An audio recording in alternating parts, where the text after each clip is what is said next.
And welcome to another edition of Pittsburgh Sports Memories. On this episode, we will be talking about players who had success elsewhere.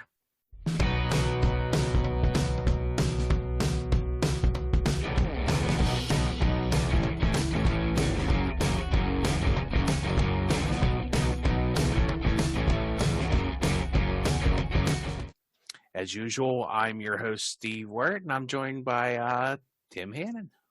Hi, everybody. So, Tim, staying home is great, but sometimes you have to leave home to have a great adventure. Well, plenty of people who have been born and raised in Western Pennsylvania went on to have great success elsewhere. And so we're going to look into those sports stars and personalities who went on to have most of their success elsewhere.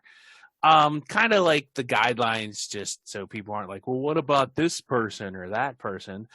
You had to be born somewhere in Western Pennsylvania, play some sort of high school or college sports here, and then went on to have significant success elsewhere.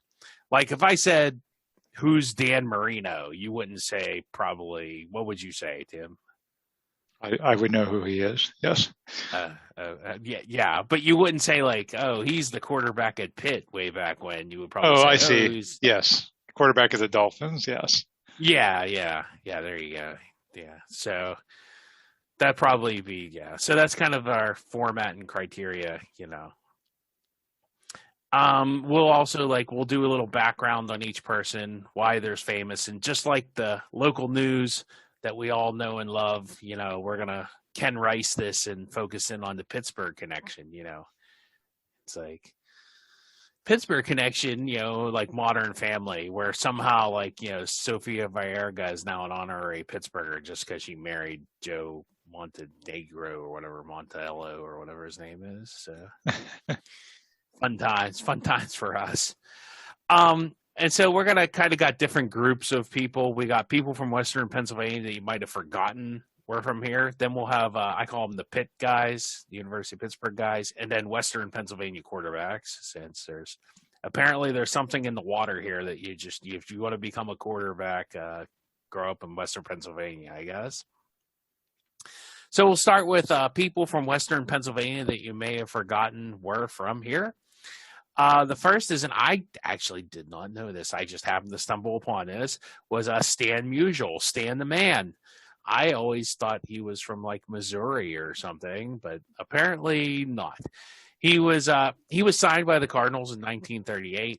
Why Stan the Man Musial is famous is not just because he has an awesome nickname, which he does. He was a 24-time All-Star. 24. That's unreal. He's a 3-time World Series champion, 3-time NL MVP, 7-time NL batting champion, 2-time NL RBI leader, and he's in the Major League Baseball Hall of Fame. And he played most of his career actually all of his career with the Cardinals, because you didn't have free agency way back when. You just kind of stayed where you were drafted or signed or whatever. So now for the Pittsburgh connection. Stan Musial was born in Donora, and he went to Donora High School. And actually, at 15 years old, he played for a semi-pro Donora team called the Zinks.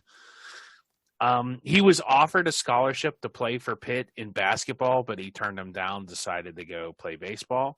And he actually played high school baseball with Buddy Griffey, who was Ken Griffey Sr.'s father. So wow. Ken Griffey Jr.'s grandfather. Yeah. So a lot of fun Pittsburgh connections going on there with Stan the Man Musial. So did you know Tim, you're pretty smart. You probably knew he was from Donora, huh? I knew that. I don't know that I would have remembered that if I was putting together a list. And you talked about 24-time All-Star. That guy played forever, and then he lived forever. He died in his 90s, and it wasn't that long ago, if I remember correctly. He died in 2013. So January of 2013. He was born in 1920, so he lived a pretty long life. And is one of the more popular Cardinals players ever, I would, guess. But moving on from baseball to basketball and people you didn't realize. And I didn't realize this guy was from here either. But I knew there was a reason I always liked this guy. Chuck Daly. Chuck Daly was born in Kane, Pennsylvania, which I know where that is, a pretty podunk town, kind of north of Pittsburgh. What do you say, about an hour or so, hour or two? Tim goes to Kane all the time. He hangs out up there. I'm big at Kane. In Kane, yeah, they love me up there. Yeah. I mean, that's where your hunting camp is, I'm sure. Yeah. But what he's famous for, he coached the Detroit Pistons to 2 NBA championships, and he came up with the Jordan rules, which I just love, which was basically just like be rough on Jordan to the point of almost fouling him every play and don't let him get the ball or be easy on him. He's also like very highly regarded. He coached the Dream Team in 1992, which was the first professionals to play in the Olympics. And so, like, I mean, that was a big deal. And it probably took a lot of like coaching skill to coach those guys, because you would like, would you have Bird, Jordan, who Magic else? Patrick Johnson, Ewing, Charles Barkley. Yeah. I mean, it was not easy, I'm sure, to coach those guys. So, but an all-star team's always tough to get to come together. But so he did a good job. They went to the gold, and it was pretty easy because like they were really good, and the rest of the teams hadn't caught up to much as they have now. He's also in the Basketball Hall of Fame. He coached at Duke. He was not a head coach, but he was like an assistant coach at Duke. And he has a Lifetime Achievement Award named after him. Like I said, he's considered one of the top NBA coaches in league history. The Pittsburgh connection was he coached at Punxsutawney High School, and he coached at Penn, the University of Pennsylvania, and he took that team to a Final Four. And he actually had three NCAA Final Four appearances. I think he had one with Duke too, and one somewhere else. So he's pretty successful in college and the pros. And who knew that about Chuck Daly? So that one I did not know. Coach all around. Yeah, I did not know that one, and I was a huge fan of those bad boy era Detroit Pistons. That was my favorite team back in the day. So I love Chuck Daly and Isaiah Thomas and Joe Dumars and that whole team. So very cool. I did not realize he was from these parts. Yeah, and I think too, like probably coaching the Pistons, like with John. Who else was John Sally was on those teams, and who's Bill Laimbeer guy who would foul every. Yeah, that guy, he would foul everybody. Like that would definitely give you some like dealing with like personalities, Right. Definitely, and that's definitely what he was the coach that dream team definitely needed. So. But good for him. Brandon Saad, we're into hockey now. Brandon Saad was drafted by the Blackhawks in the second round, for 43rd overall. He has played for Chicago, Columbus, and Colorado. And why he's famous, he has won 2 Stanley Cups for the Chicago Blackhawks, one in 2013 and one in 2015. And he actually scored a game-winning goal in game form of the Stanley Cup final in 2015. And he made an all-star game in 2016. So that's he's a pretty solid hockey player. He's not like a superstar per se, but he's a good hockey player. Now for the Pittsburgh connection, he grew up in Pine Richland. He played for the Pittsburgh Hornets, which is like like a little league for hockey, I guess, kind of. And he's probably the best Pittsburgh's best locally grown hockey player. He has 371 points so far. He's the most successful Pittsburgh born hockey player. So there's Ryan Malone and RJ Umberger. But they just didn't have the success that this guy's had. This guy's had, like, I don't think either of those guys made a Stanley Cup final. Or no, Ryan Malone. Did Ryan Malone make one with the Penguins? I don't think so. He did. But, okay. The first one. But once again, but he was, like, actually had success in Pittsburgh. So, and Saad hasn't been in Pittsburgh at all. Although I remember every time he, like, there's a rumor about it. Everybody wants to trade for him because he's, like, local guy. But I mean, would you agree? He was probably the most successful hockey player to come out of Pittsburgh. Yeah, I think RJ Umberger, you could argue, but I don't know. RJ Umberger has more points. But no, I think that's fair because he was he was important to those Blackhawk teams. I think if he doesn't play for championship teams, then maybe it's a little closer of an argument. But he not only played for them, but he was a pretty key piece on those teams when they were winning Stanley Cup. So I would absolutely say he's probably the best local hockey player. Okay, well, there you go. Tim's not one to disagree with the opinion. That's because my opinions are always right. Yeah, that's it. They're so I can't disagree with that. Moving to wrestling. Good God, somebody think of his children. Jim. I wish Jim Ross was from here. I would have put him on the list. Yeah, that would have been cool. Yeah, somebody think of his family. Stop the damn match. But Kurt Angle, he's background. He grew up in Mount Lebanon. Why he's famous? He won an Olympic gold in 1996 Atlanta with 2 fractured cervical vertebrae, and somebody probably should have stopped the damn match. But Kurt Angle's like a man, a boy, where the rest of us are not men as much as he has. And he had to beat a guy from Iran, actually. And I've watched the match, like the guy from Iran, like tries to like cheat and raise up his hand, like have the ref raise up his hand, at the end, because it went to like a decision on the judge's card. But then it's like, no, Kurt Angle won. So, but it's pretty funny.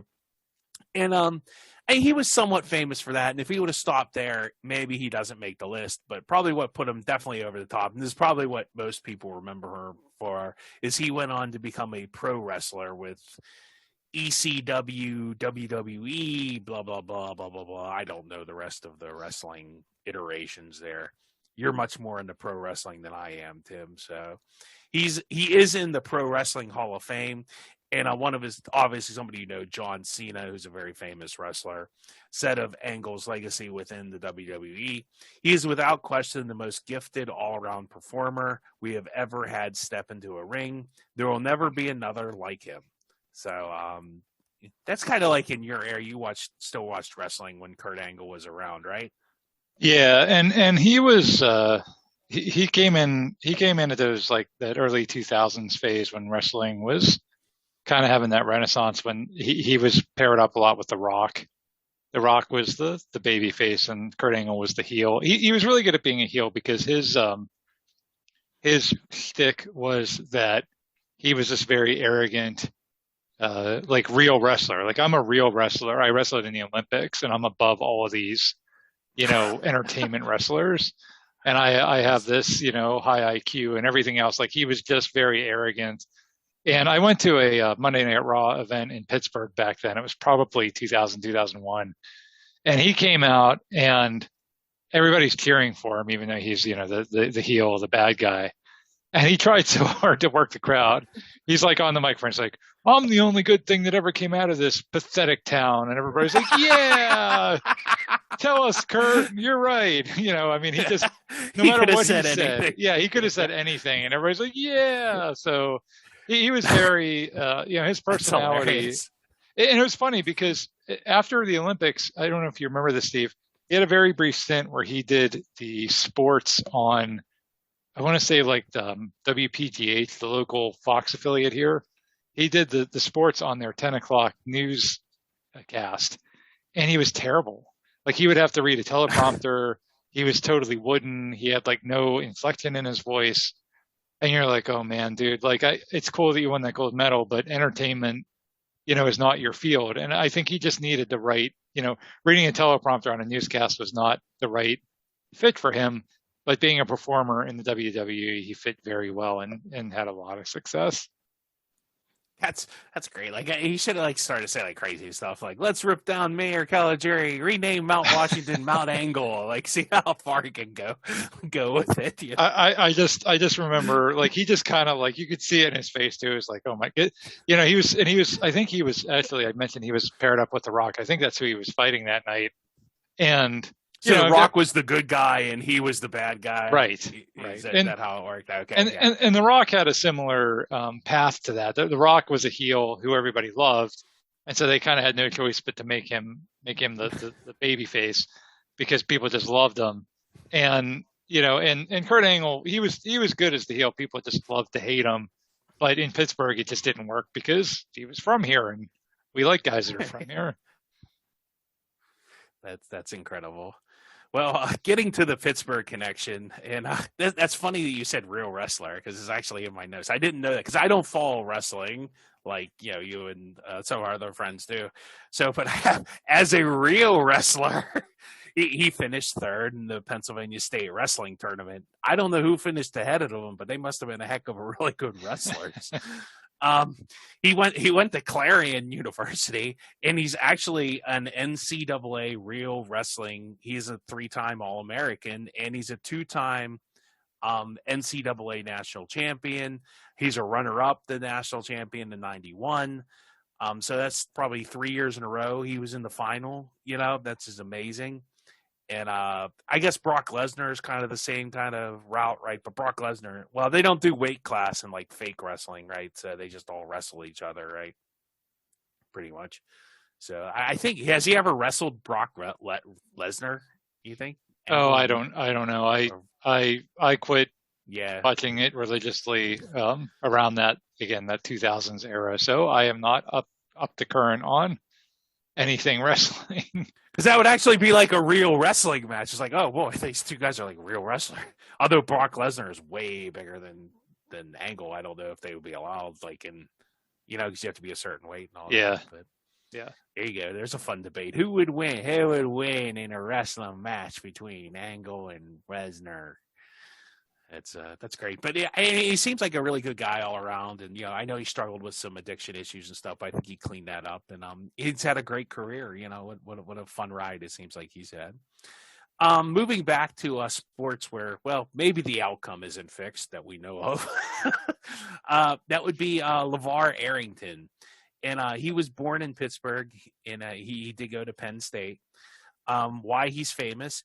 He leapt over an offensive line in college against like Illinois to stop a 4th and short play. So that kind of started became his thing, like the LeVar leap, so that kind of started his charitable organization is called the Leap or something like that, or Leaping for Charity. I don't know. He's leaping lizards or something. I don't know. Quote Annie. I remember he blocked a game-winning field goal attempt by Pitt. I think that was in '96 by leaping. That was after. It was '99. I remember that game very clearly. Was that '99? Yes. Yeah. Okay. All right. But that was. I remember earlier in the game, he was covering Lateef Grimm, who was a wide receiver, and he tipped the ball right to Grimm, and Grimm like blew by him because like Grimm's a wide receiver and LeVar Arrington's a linebacker. I guess Jerry Sandusky was like distracted or something that day and couldn't figure out to not have him cover, Lateef Grimm. I don't know. In 1999, Sports Illustrated had him as a Heisman candidate. So that's even better that he got burned by Lateef Grimm while he was a Heisman candidate. He was drafted by how do we want to handle it? Do we just want to call them the Washington football team? They were called the Redskins back then. So, yeah, all right. Well, they're no Cleveland Guardians, that's for sure. Yes. But he was drafted by whatever you want to call that team that resides in Washington in 2000 with the 2nd pick. And I think that was 2nd pick overall. It was. So, and he became a 3-time Pro Bowler, he was a 2-time All-American, and he was 2-time All-Team Big Ten. Unfortunately, he had to work for Danny Snyder, who couldn't find a championship with a flashlight and a map. So, the Pittsburgh connection, he played at North Hills and was a very good high school player. Like the stories I've heard, like he was a very good running back. He had 4,000 rushing yards and 72 touchdowns in high schools. He was an excellent running back in high school. He was a Gatorade Player of the Year. He was also USA Today's Pennsylvania Player of the Year. So that's your Pittsburgh connection. He was a very good high school player, and the stories I've heard about him in high school are quite legendary. So he's one of the few Penn State players who I just really, really liked. I mean, I just liked him a lot at Penn State, and I was rooting for him in the NFL. And you mentioned that draft. I remember that he was the 2nd pick because Cleveland had the 1st pick. And I just remember, just please don't pick Arrington to go to the Browns. Please don't. I just did not want him to go to Cleveland. And they ended up picking his teammate Courtney Brown, who was a bust because Cleveland. And so then he went to Washington at the number 2 pick, and like you said, he had a pretty good NFL career, but it was just super short. It was like a 5-year career or something because he had injuries. So it was kind of a shame he never quite lived up to the potential. He could have been an all-time great player. He just career was cut way short by injury. But I always really liked LeVar.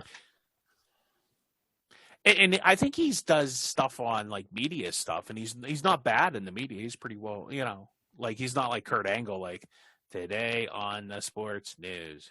No, he's actually pretty competent sports guy. So yeah, good for him. I never liked him, and I know just as a Penn State guy. I don't know. I always liked Joe Jaravicious, who was on that team, much better. So I don't know. He ended up playing for the Giants, I think, and then Seattle. He did play for Seattle in Super Bowl 40 against the Steelers. So. Mm-hmm. You have that in your hat, I guess. Staying with football, and another guy that's actually is very well decorated and accomplished. That would be Ty Law.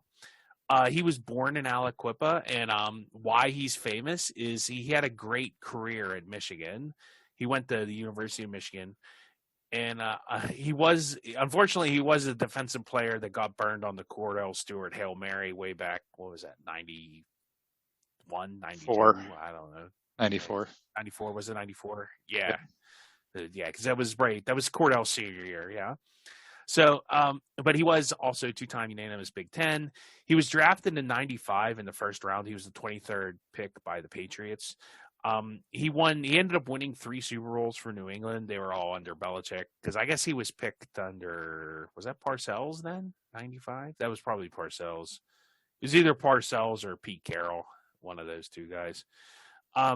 He had an interception return for a touchdown in Super Bowl 36. That was the first points in the Super Bowl for New England. He also has 5 Pro Bowls. He's a 2-time NFL interceptions leader. He's in the NFL Hall of Fame as of 2019. So did they have a class? They did not have a class last year, did they? Or did they just... They did, but they put it off to this year. Right. That's the one Cower and all of them are in. Yes. Yeah. Okay. He has 53 career interceptions in the NFL. That's 24th all time. So he had a really great football career, quite honestly.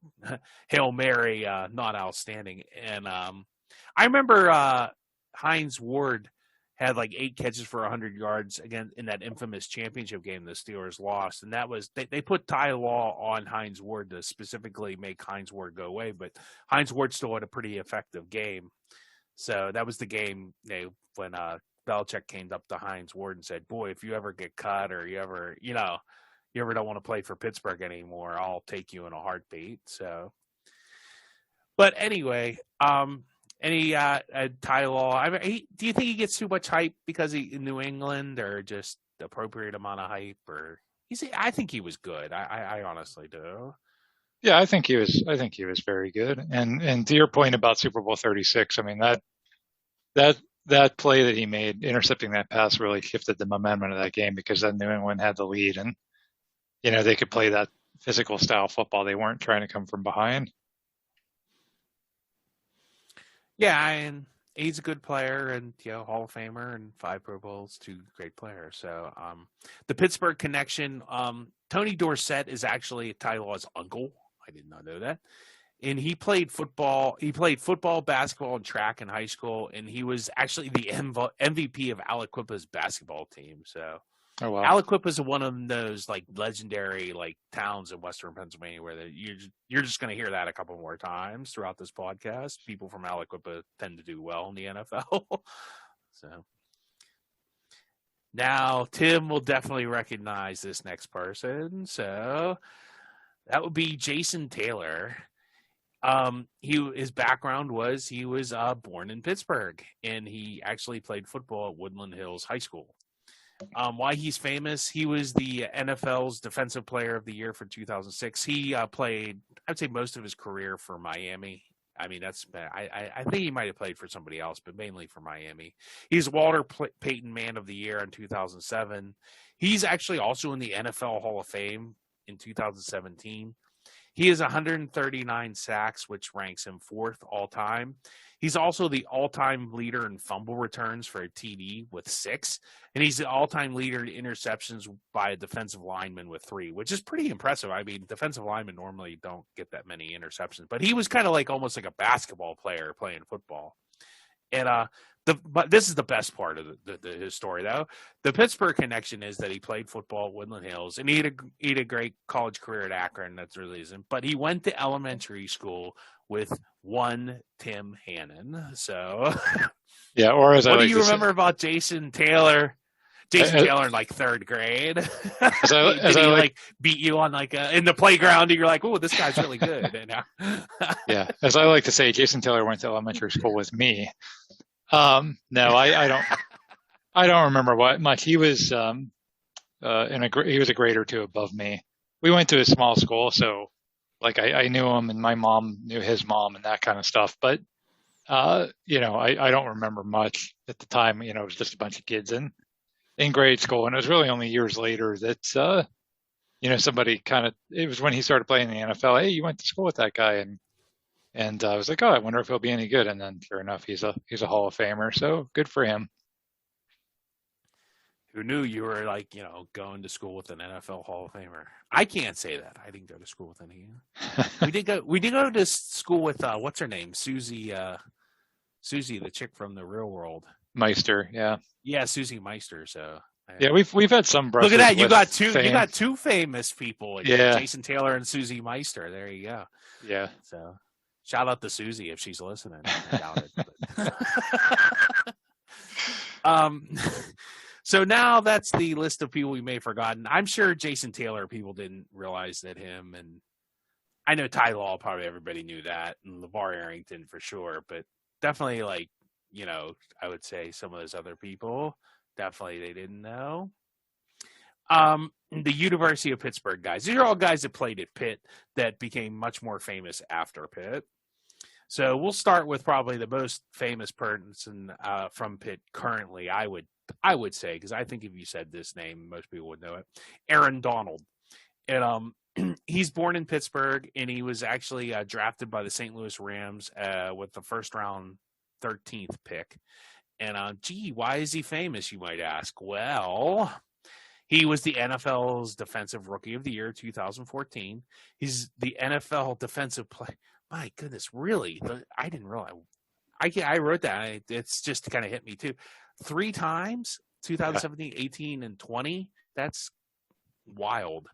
He's a 6-time first-team NFL All-Pro, and he's a 7-time Pro Bowler. He's almost like Mean Joe Green for the St. Louis/LA Rams. So that's pretty impressive.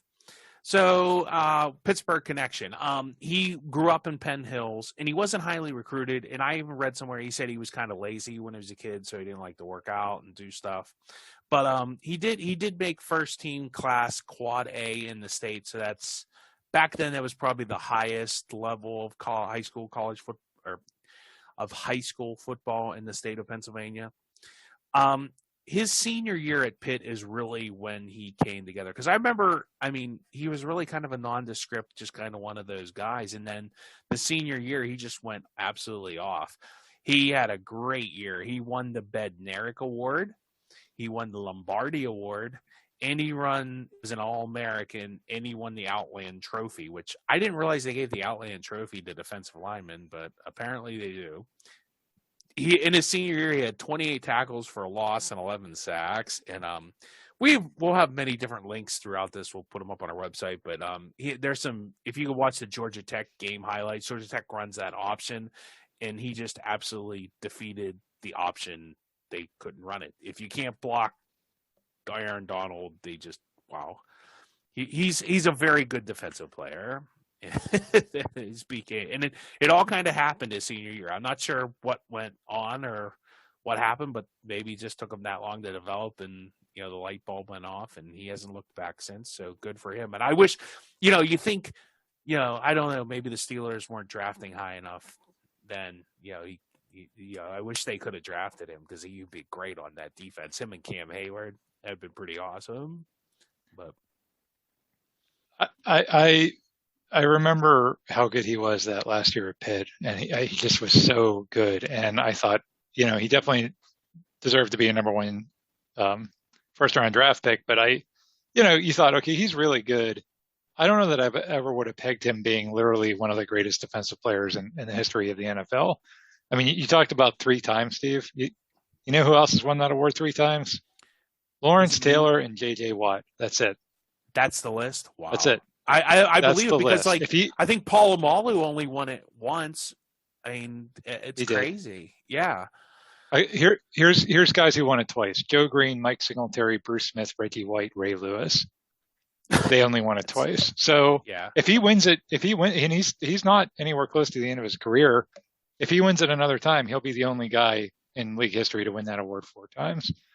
I mean, he's an all-time great already. And I don't know. He was very good at Pitt. I just never would have guessed that. Well, I was just because that's what makes him such a perfect candidate for this list. Because I think if you say Aaron Donald, people probably remember that he played at Pitt. Because Right. he's had such a great NFL career. I was cleaning out my file cabinet at my house a little while ago, and one of the things I had in there was I had a little handout that they gave us. I went to Pitt's. They used to have like a recruiting event in the winter. It was from the winter of 2010, and they'd have that Dave Wanstead was the coach, and he would get on the stage and he would sort of like talk about all the recruits coming in that year, and they gave you a little handout with a little description of all the guys. And I was looking at this thing, and I saw Aaron Donald was on that list, listed as being from Verona and played at Penn Hills. And I had scribbled next to it, because I guess I was taking notes when Coach Wanstead was talking, that he was similar to Mick Williams. I guess that was Wanstead. Wanstead must have said at the time. He's kind of in the mold of Mick Williams, who had just graduated that year and played at Pitt. And Mick Williams was a pretty good player at Pitt, but boy, Aaron Donald turned out to be a little bit better than Mick Williams. Aaron Donald might be one of the best defensive player outside of Hugh Green, or like I can't think of another. Well, you have a guy later on this. Yeah, you have a guy later on this list that was pretty good too. But yeah, just what he did in the NFL. I would have never.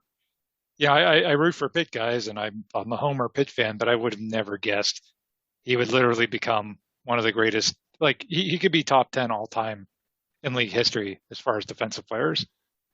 I mean, that's not a stretch. He really is as good as Mean Joe Green. Yeah, he really is. He's already as good as Mean Joe Green. He is. So. Okay, keeping it going with the Pitt guys here. The next guy I kind of slipped up and mentioned his name, Darrelle Revis, and another guy born in Aliquippa, something in the water there. Not sure what's going on. His background was he was a big time high school star at Aliquippa. He went to Pitt and left after his junior year. Why he's famous? He was drafted by the New York Football Jets. No, it's just the New York Jets. In 2007, he was a 14th round. He was a first round pick, the 14th pick. So the Jets, for some reason, they're in love with Pitt players, which probably explains why the Jets have sucked for a long time. I mean, Pitt has a few good players, but geez, come on, It's funny, while negotiating his contract with the Jets, they would fly his mother in to help with the contract negotiations. He played for the Jets for like 5 years.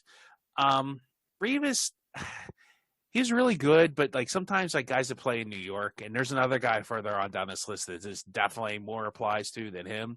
Like I think sometimes their reputations get inflated. So I don't know.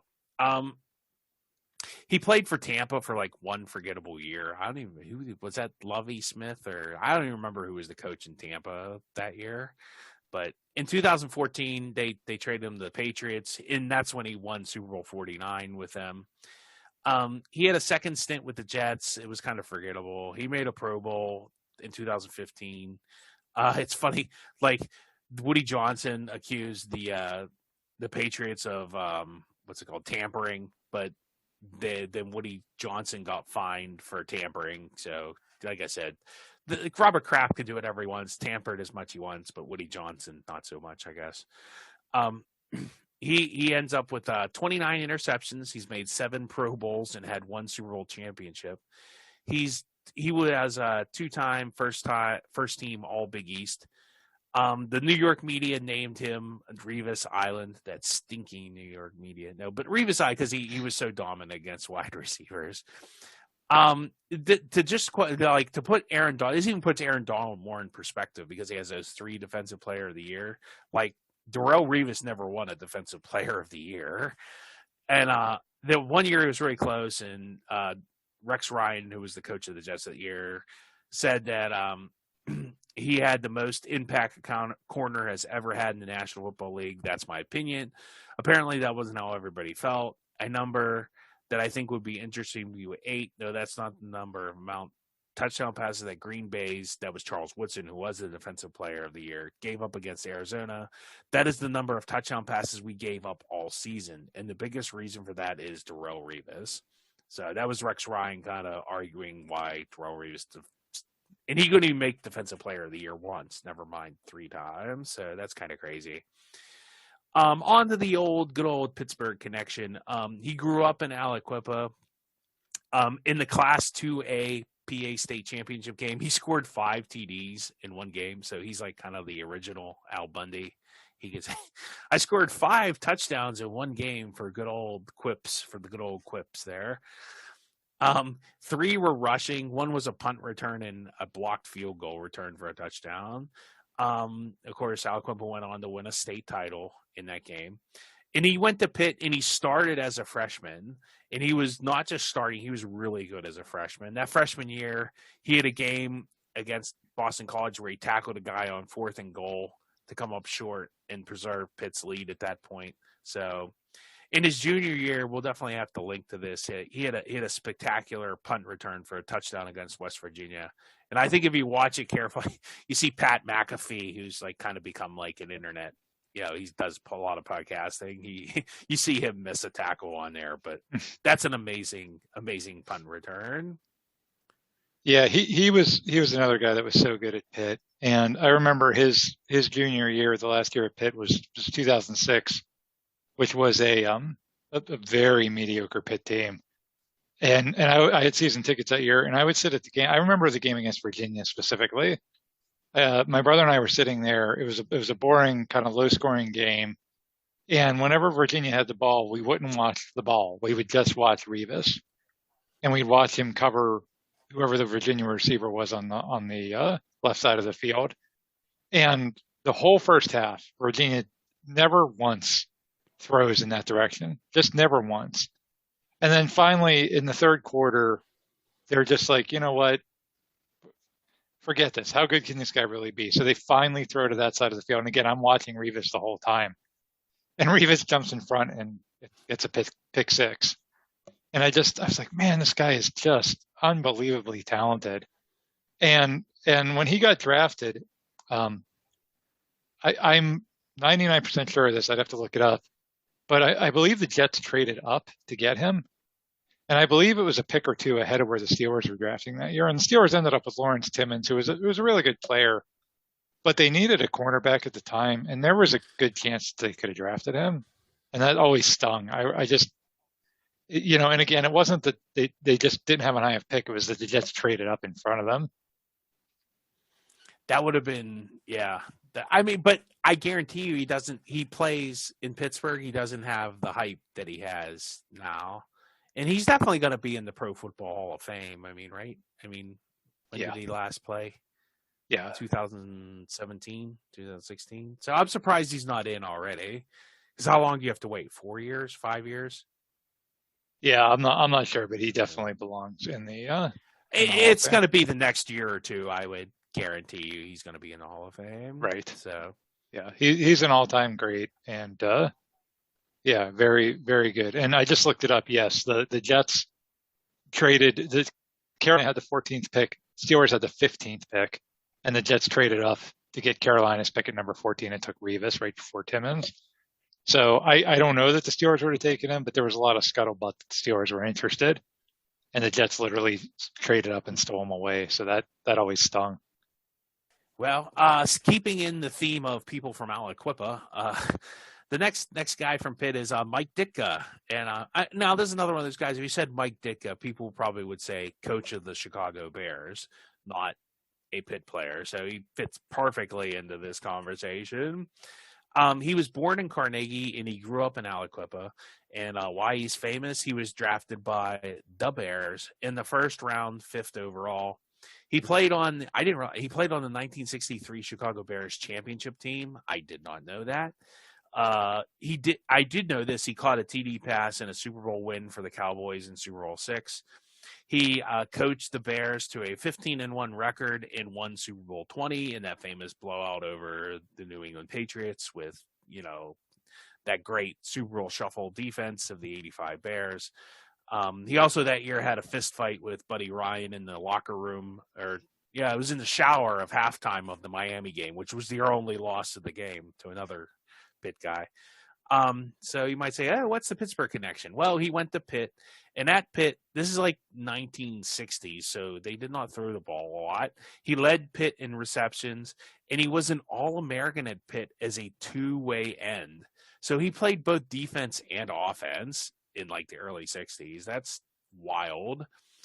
He is he's also in both the college and pro football Hall of Fame. So that's pretty impressive. That's we just started the Pitt guys, and that's probably like Darrelle Revis and what's his name are probably both going to be a Hall of Fame. And so there's another guy that is in the Hall of Fame. So Pitt's going to have more people going to the Hall of Fame pretty soon here, at least the pro one. That's crazy. And he, of course, famously traded all the Saints draft picks for Ricky Williams when he was coaching the Saints. Maybe not not a good moment for.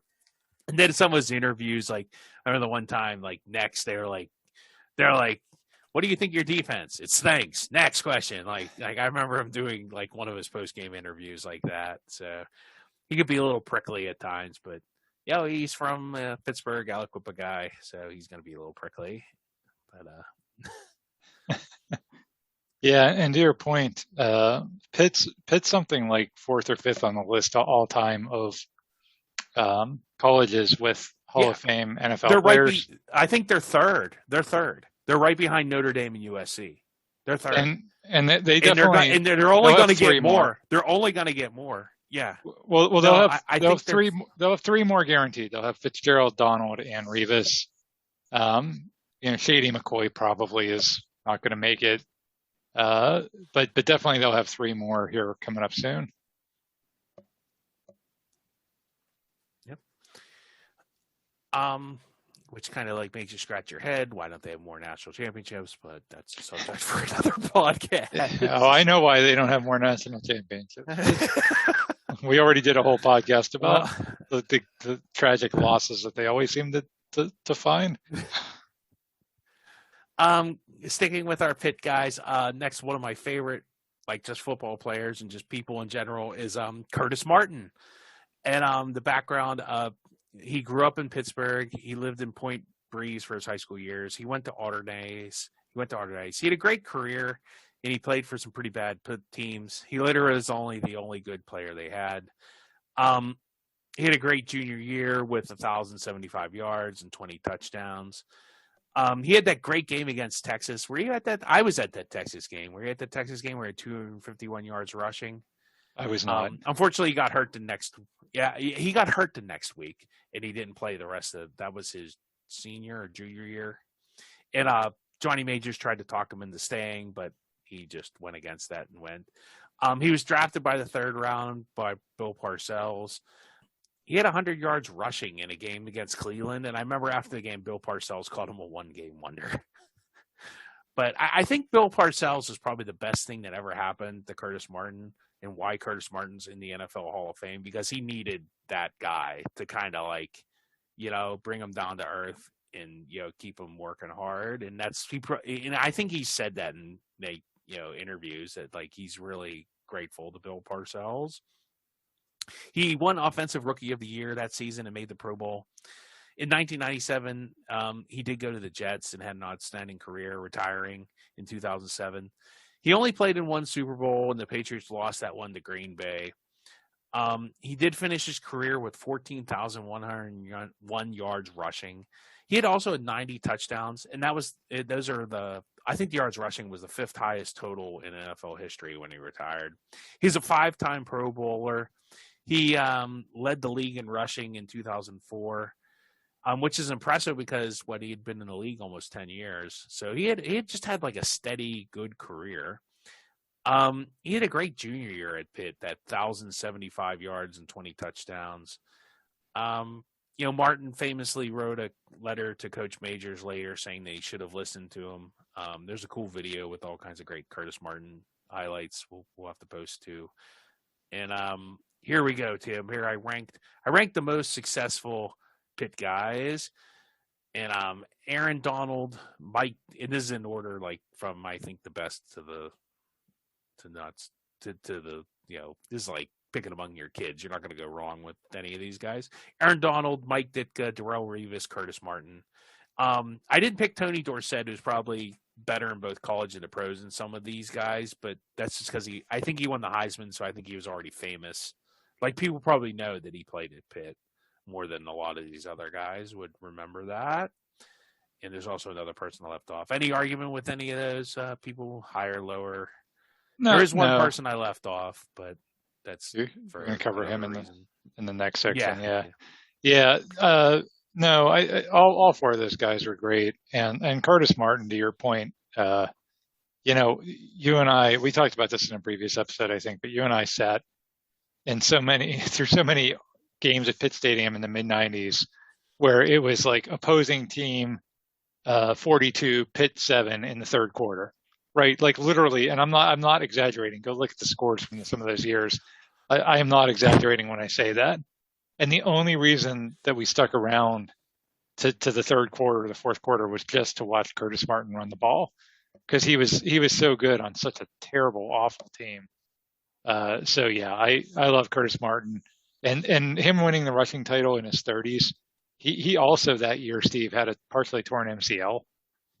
He for most of the season, and he won the rushing title. So you're right. He was the way he was able to do that all through his career. For running backs usually have their really good 4 or 5 seasons at the beginning of their career, and then they break down. And he just had unbelievable staying power. Yeah, he kind of did it like 5 yards at a time too, because I think he lost. He was always kind of like one of those tweener back. Like, he was big enough to take on the defensive backs, but he was shifty enough to get away from the defensive linemen and linebackers. And he always seemed like, that's why maybe it was that Parcells influence. He'd always get like 4 yards. Maybe not a lot of explosive plays, especially later in his career, but he did 4 or 5 yards like every time. And you get that, you're going to get first downs. And that's the name of the game in football. You get first downs. So, the guy, obviously, you're going to say, hey, Steve, of all the Pitt guys, there's this one guy they really had that was really good. Why is Dan Marino not on the list? Well, that's because he's in the next session. Eat that. So now we move into the maybe the most celebrated part of our list, and this will be Western Pennsylvania quarterbacks. And we'll just start right off with Dan Marino, since I kind of went that. His background, he was born in Pittsburgh. He went to Central Catholic. And why was he famous? Well, he was drafted by the Dolphins in 1983. He was a 27th pick. He was behind like Todd Blackledge, which kind of stunk. But even that O'Brien guy who the Jets picked ahead of him didn't have a bad NFL career. There was just some stuff going on. I guess there was a lot of rumors and stuff about what he was doing. He was, maybe having some substance abuse problems, but whatever. I mean, I don't think you go to Miami in the 80s and have all that success and do a bunch of drugs. So I don't know. Yeah, it's crazy. He was only rookie to ever lead a conference in passing his rookie year. He threw 48 touchdowns in one season, and that was finally broken by Peyton Manning years later. And then I guess Tom Brady broke that a couple years after that. He had, here you go, Tim. Here's a memory for you. He had 420 yards passing and 4 touchdowns in the AFC Championship game in 1984. what do we call it? The Harvey the Toast Clayton game. Yeah, he torched the Steelers pretty good in that game. He was a 5-time NFL passing leader, a 9-time Pro Bowler, a 3-time NFL touchdown leader. He retired with 61,361 yards, 420 touchdowns to 252 interceptions. Those 420 touchdowns still rank him 6th all time. And he did these awesome isotoner glove commercials, which you'll just have to watch. And he did some pop commercials with another quarterback that'll be on our list. And he was pretty cool in Ace Ventura: Pet Detective. So. Laces out. But that's kind of, yeah. The Pittsburgh connection, obviously, he was born in Pittsburgh, grew up in South Oakland. He literally was living in the shadow of, the cathedral. So he stayed home and went to Pitt. And he had a great career at Pitt. His probably biggest highlight is he led them to a last-minute win over Georgia in the Sugar Bowl. The Pitt had 3 straight 11-1 seasons under Marino, and for his career, it's he threw 79 touchdowns and threw 69 interceptions, so that's a lot more interceptions than you would probably want. He really threw, 23 touchdowns a year his junior and senior year. It's kind of like, do you think he's still the top 5 NFL quarterbacks, Tim? Like when you do the list now, like with all the other guys that come along? It's hard because he never won anything, and he never won anything at Pitt either. Like it's amazing that he never won a championship at either place when he was so talented. I wouldn't argue with putting him in the top 5. He was super, super good, but I think that's just a strike against him that he never won anything. I mean, that team he played in San Francisco against another quarterback being on our list later, that San Francisco team was really good. And Miami really wasn't. I mean, they were good, but they just weren't on the same level as that San Francisco 49ers team. And what was that, 1984, 83? But in that era, the AFC team always got killed in the Super Bowl. But you had other guys that made the Super Bowl multiple times, like Elway and Kelly. And Marino, that was it. His second year, he made the Super Bowl, and then he played 15 more years, and he never made it back. And they were always good. The Dolphins were always a playoff team, or close to it, and they just never. I don't know. So again, it's a strike against them, and you could go into the ins and outs of, who was around them and all that kind of stuff. But ultimately, the quarterback's the most important position, and again, it's just a strike against him that he never won anything. It's not like Elway had the greatest Broncos team ever, Right. I mean, they had a lot of pretty not mediocre defenses on that team. So, sticking with Western Pennsylvania quarterbacks, the next guy is Joe Namath. The background was he played college football for Bear Bryant in Alabama. He won the next 1964 national championship there. He was recruited to Alabama by the legendary mustachioed Howard Schnellenberger. If you ever seen that guy, he has a heck of a mustache. He was drafted by the Jets first overall in the NFL's St. Louis Football Cardinals, which is weird. Okay, he was drafted by an AFL and an NFL team. That's what's going on there. Right. So the Jets gave him more money, and he decided, well, I'm going to go play for the AFL Jets after it. And the Jets let him play in the Orange Bowl because he wanted to play in the Orange Bowl for Alabama. So why is Joe Namath famous? Well, probably the main reason, I probably would have stopped right here with these 2 lines, was he led the Jets to an upset of the Baltimore Colts 16-7 in Super Bowl III, and he made a guarantee about it. So that's kind of like, and he played New York. So that's probably the 3 reasons why Joe Namath is so famous. Because let's get into the stats. And this is I've heard this a lot about Joe Namath, and maybe it's fair, maybe it's unfair. I don't know. The guy won a Super Bowl when he wasn't supposed to, and had a pretty decent career. What do you want?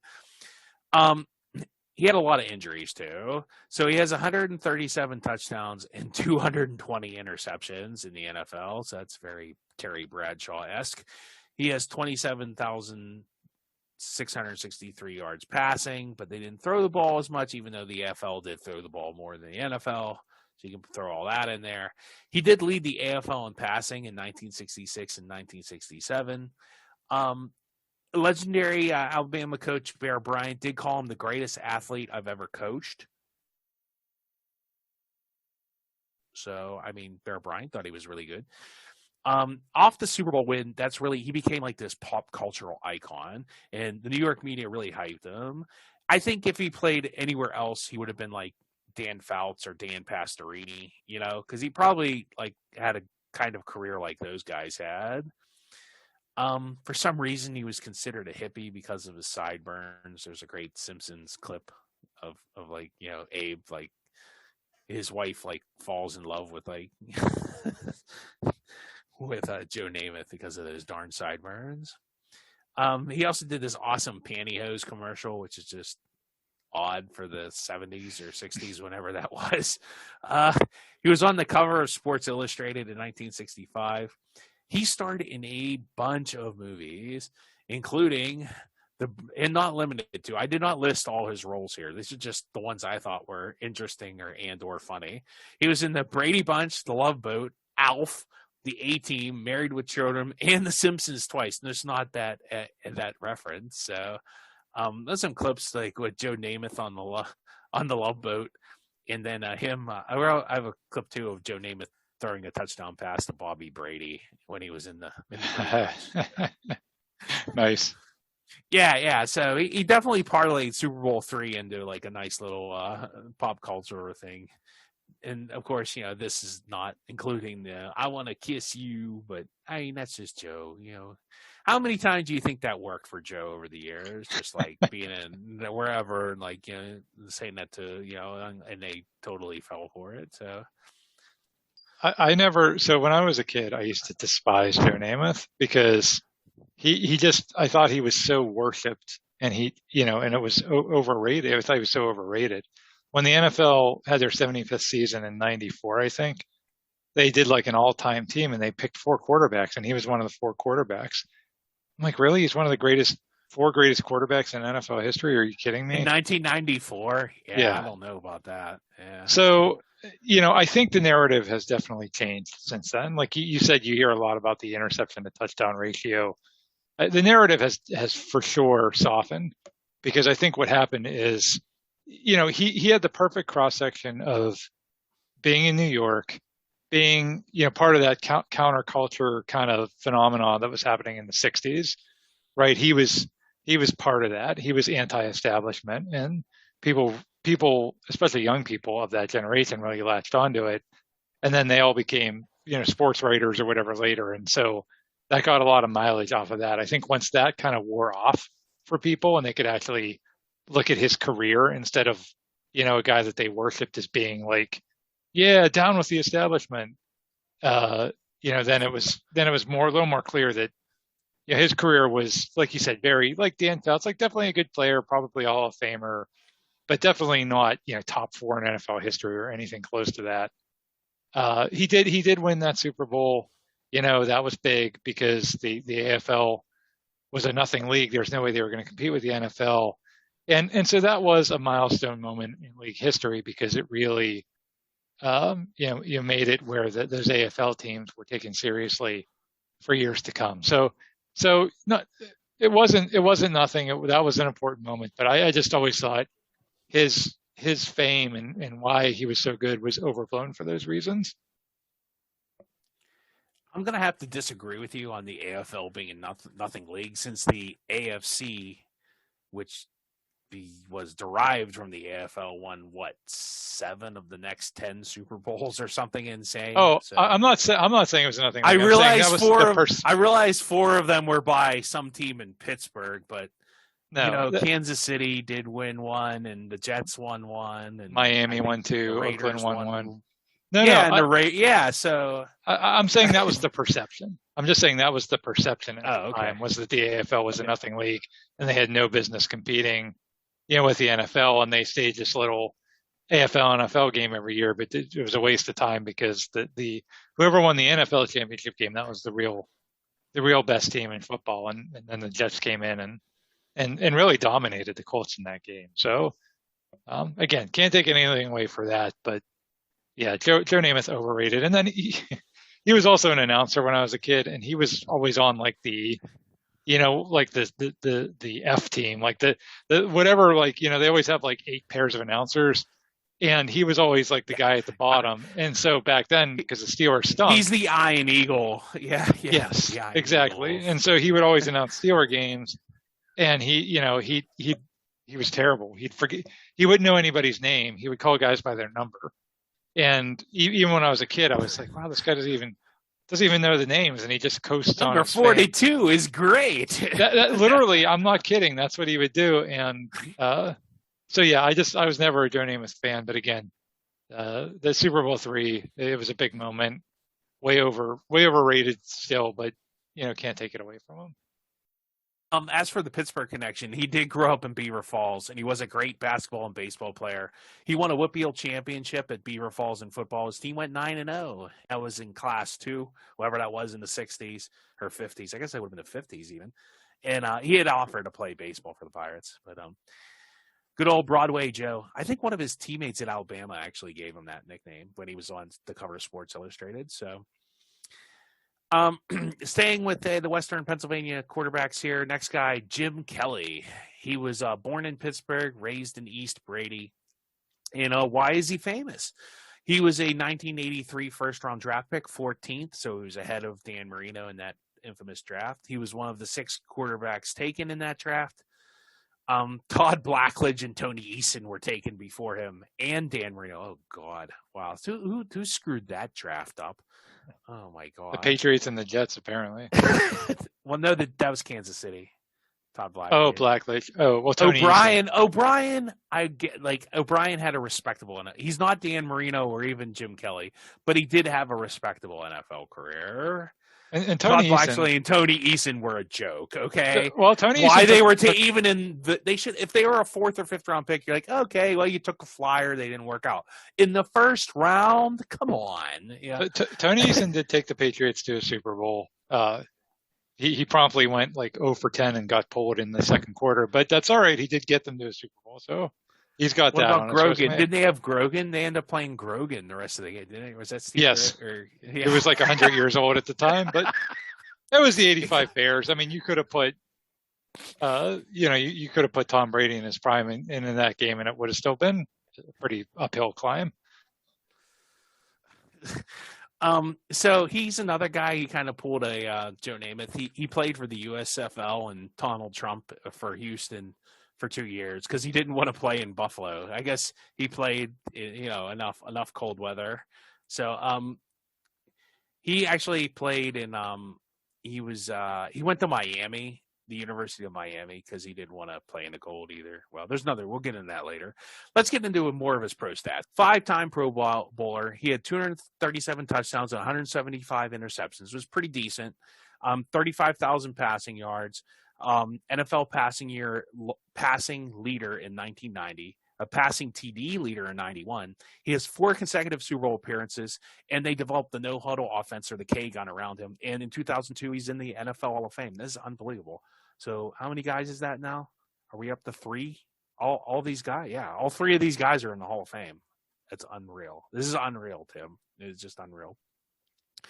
So the Pittsburgh connection was he was born in Pittsburgh. He's raised in East Brady. I remember my sister would go to some camp up in Reimersburg, and we'd have to drive through East Brady. They have like a big sign on the edge of town and be like Jim Kelly, and that was back in like the 90s. He'd be like Jim Kelly, quarterback for the Bills. They're really proud of him. He played at East Brady High School. They threw 44 touchdowns. He threw 44 touchdowns and one interception. He threw 1 interception in high school. That's sick. He turned down an offer to play at Penn State for Joe Paterno because Paterno wanted him to play linebacker, and Jim was like, no, I'm playing quarterback, and I want to go somewhere it's warm. Once again, Howard Schnellenberger sneaks into Western Pennsylvania and steals a quarterback right out from Pitt and Penn State's noses. Well, that kind of sucks because, they could have – well, no, that was the same time as Marino, so Pitt couldn't have used them. So I guess Jim Kelly had to go somewhere else. He led Miami to 2 upsets of Penn State, so that really came back to bite the old Joe Paterno's there. So a really good player, generally good guy. I mean, just they got unfortunate. They lost four. I mean, I don't think anybody's ever going to go to 4 Super Bowls in a row. I don't think that's ever going to happen. So, I mean, good for him.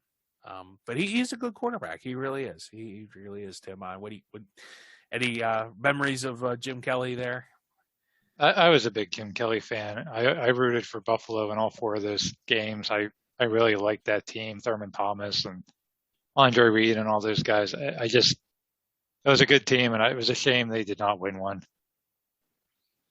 Yeah, I really hope. I mean, I don't think just go. I always get sucked in. My dad always got sucked in by the Saints.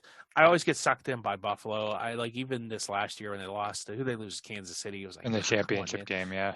Yeah, and I really like that quarterback, that Allen. He's developed nicely. He reminds me of Terry Bradshaw. I think that team has a legit shot at the Super Bowl.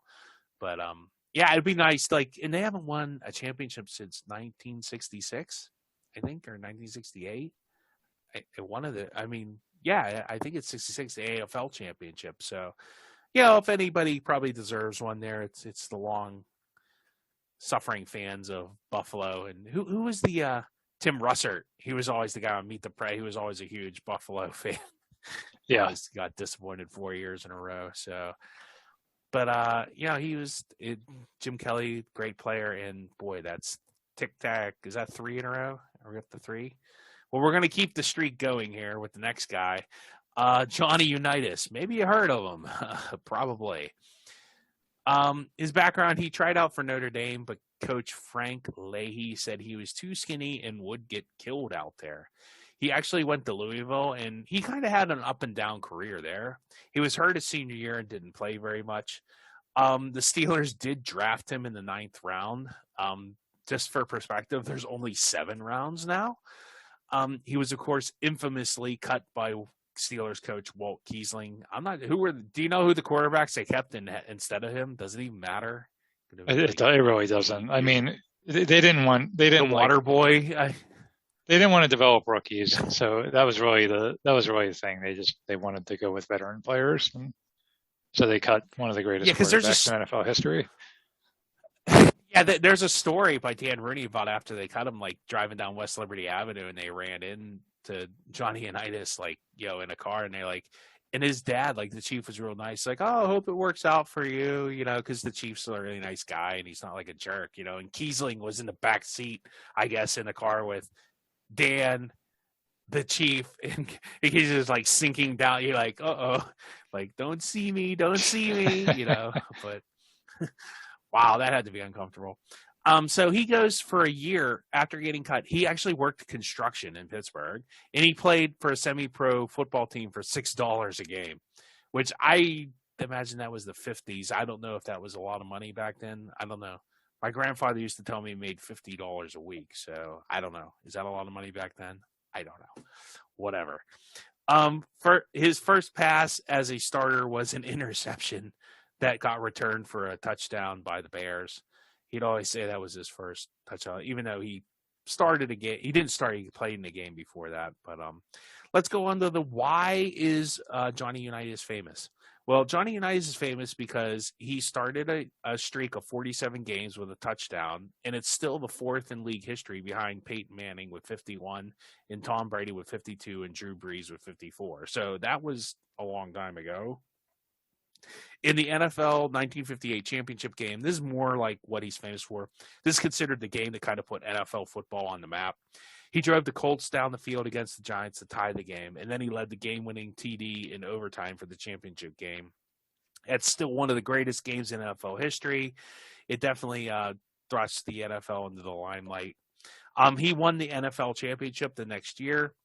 He did end up getting a Super Bowl ring with the Colts. He won Super Bowl 5. He was hurt that game. I think him and I think Morrill was still on that Super Bowl 5 team, right? Correct. Yeah, so they were still going back and forth. That was the leftovers from Super Bowl 3 that finally got a Super Bowl win. He finished his career with 40,000 passing yards and 290 touchdowns. Just for comparison, Drew Brees has 80,000 passing yards and 571 touchdowns. Tom Brady has 79,581. So they have a lot more, but they pass the ball more then. So you figure they didn't pass the ball. The pass interference rules were different. The field stunk. I'm sure, training wasn't what it is now, but Johnny Unitas was just in really good. What makes him I think this almost I should almost put this in the Pittsburgh connection because this is such a Pittsburgh guy thing to do. This is so Pittsburgh. Well, just to finish up, Unitas was a Super Bowl champion, NFL champion twice, 3-time NFL MVP, and he led the league in passing 4 times. He's just a really good quarterback. When the Colts moved to Indy, when who's the current goofball owners of that franchise? Irsay's. It was Irsay's father. I think it was Irsay's father moved the team because Rosenblum had moved on to own the Rams, I think, by that point. Correct. He asked the Colts he asked actually at the NFL Hall of Fame to only display his memorabilia because I guess he had already been inducted in the Hall of Fame because when the Colts moved in 83, the early 80s, only as playing for Baltimore in the Hall of Fame, just nope, they wouldn't do it because he's I never played for Indianapolis, and when Indianapolis would have reunions, he wouldn't go. Why would the Ursays do that? It's hey, let's celebrate Super Bowl 5, which was in Baltimore. I don't know. Who can understand what the Ursays do or don't do? So the Pittsburgh connection, he grew up in Mount Washington, and he wanted to play at Pitt. Johnny Unitas really wanted to play at Pitt, but he could never pass the entrance exam. So that's why he had to go to Louisville. The Steelers did draft him in the 9th round. He had that cut. He was cut by them. And you know what? He just was general. He had to play, for Pittsburgh. That's the whole Pittsburgh connection. Play in those years in those semi-pro teams for all that little bit of money before he actually went to the Baltimore Colts and caught on with them. So pretty impressive, rags to riches. Almost like a Kurt Warner kind of story for him before Kurt Warner. Actually, they're making a Kurt Warner movie. I don't know if you heard that, Tim. But, I saw the trailer, yeah.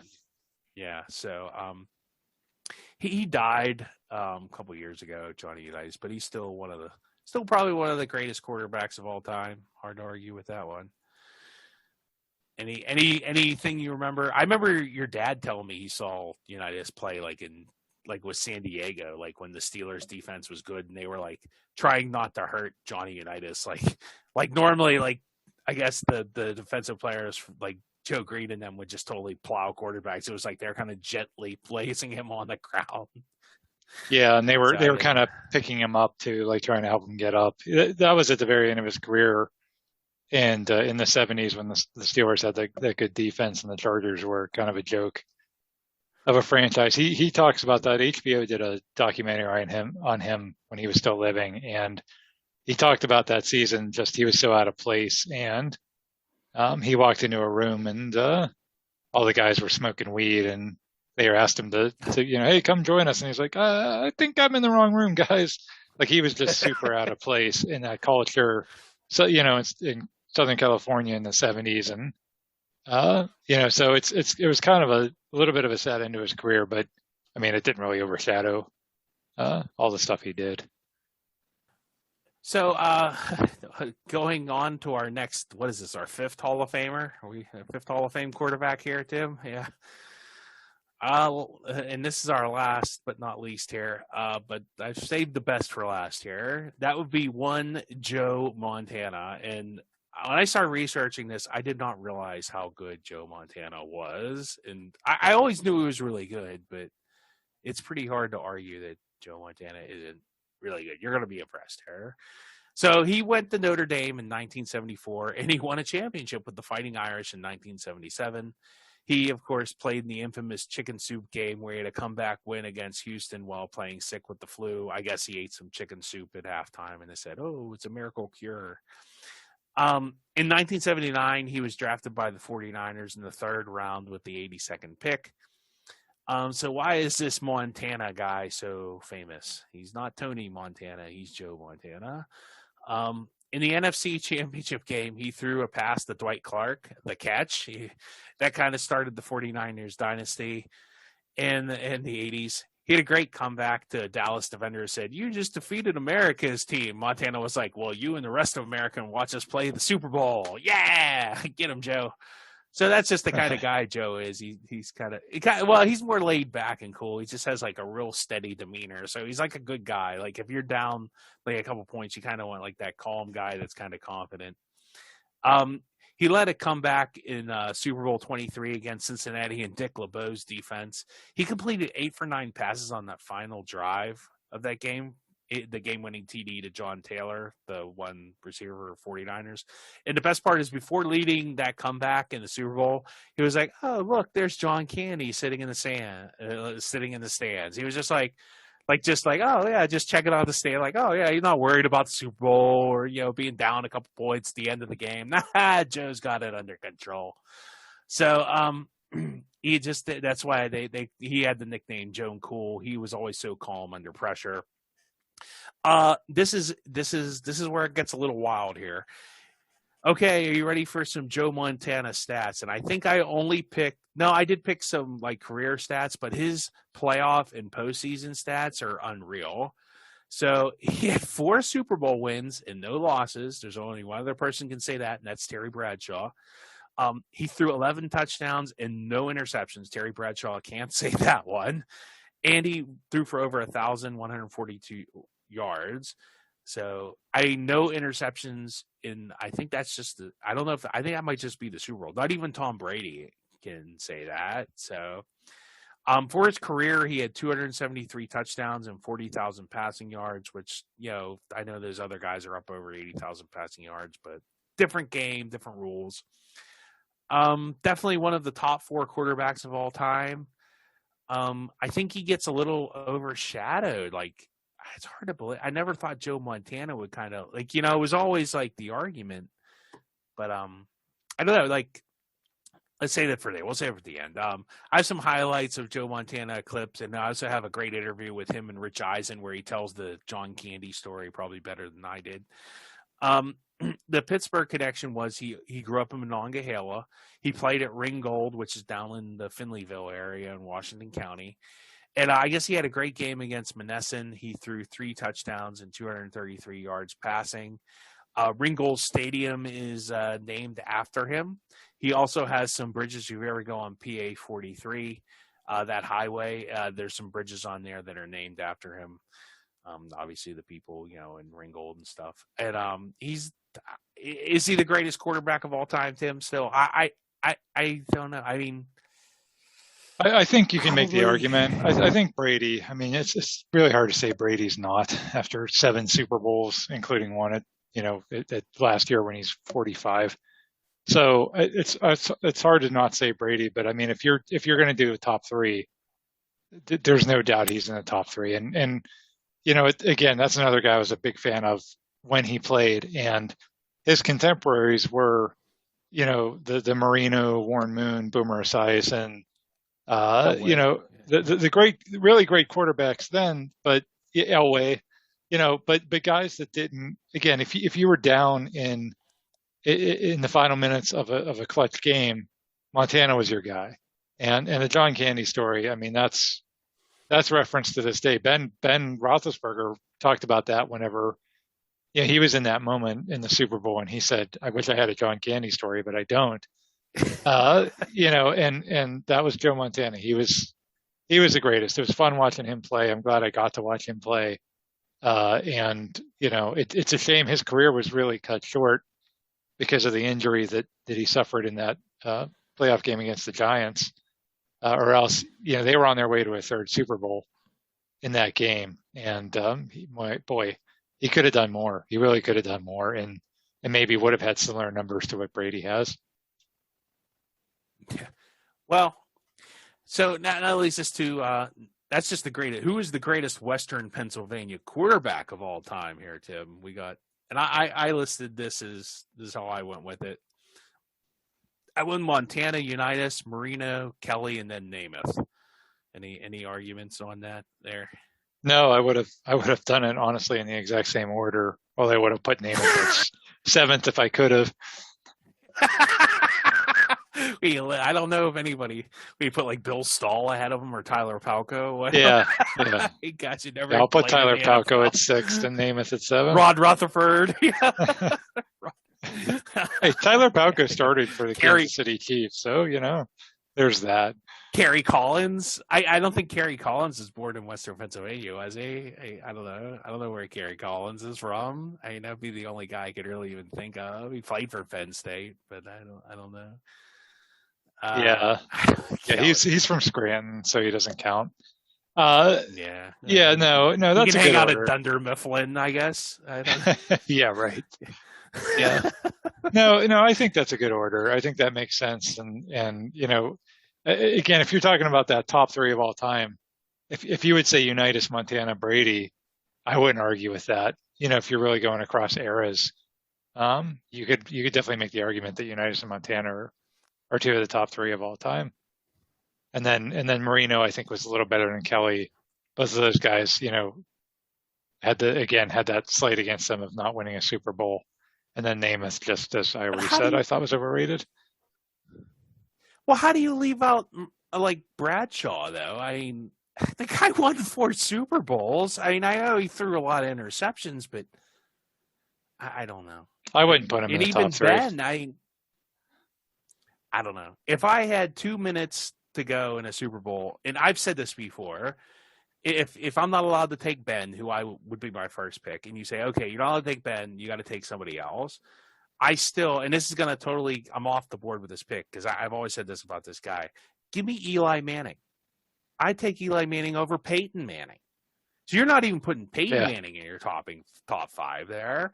So give me Eli with 2 minutes to go at the end of the game because Eli, he has like that like Joe Montana like kind of attitude. Like he might have thrown 5 interceptions. He kind of has like Bradshaw has that too. Like that 5, like whatever. I'll just go out here and just ding ding ding ding ding. Look at that! I found Plexico Burris in the end zone. Oh, look at that! I found David Tyree on a miracle pass, and he did it twice. Mario Manningham in that other Super Bowl. So I don't know.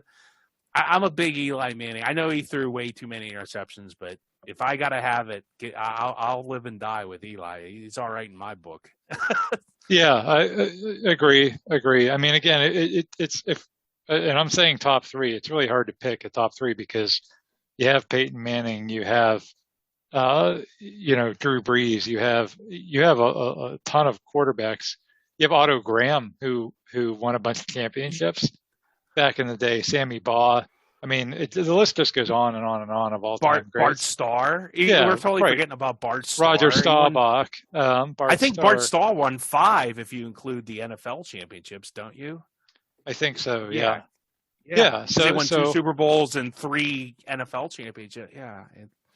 Right. I mean, again, you could just go up and down the list. There's tons of guys you could make the argument for. But I just think Unitas.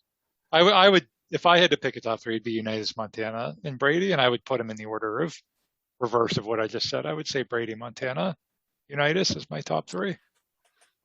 I'm going Montana, and then I don't know. Let me see, Montana, and then I guess I got to go Brady because of the 7, and he's had such good success in the post. Who was your third? Unitas. Who we normally pick? Unitas. I don't know. Like. It's hard to go across the areas. I would pick Elway. I would pick Elway over Unitas. I don't know. Elway. I never saw Unitas play. Yeah, I never saw Unitas play. That's fair. And I've seen Elway play, and I've seen all the guys that I'm talking about play. I think right. Yeah. So I don't know. That's who I would go with. But yeah, that's fair. There's no right or wrong answers here. So you probably win. You're going to have a good chance of winning a Super Bowl with any of those quarterbacks. Yes. You're not going to be too disappointed. Yeah. Well, that's it. That's the list.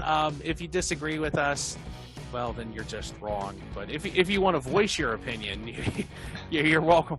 You're welcome to on our Twitter page. You're welcome to check us out there. Leave a comment. Let us know how we're doing.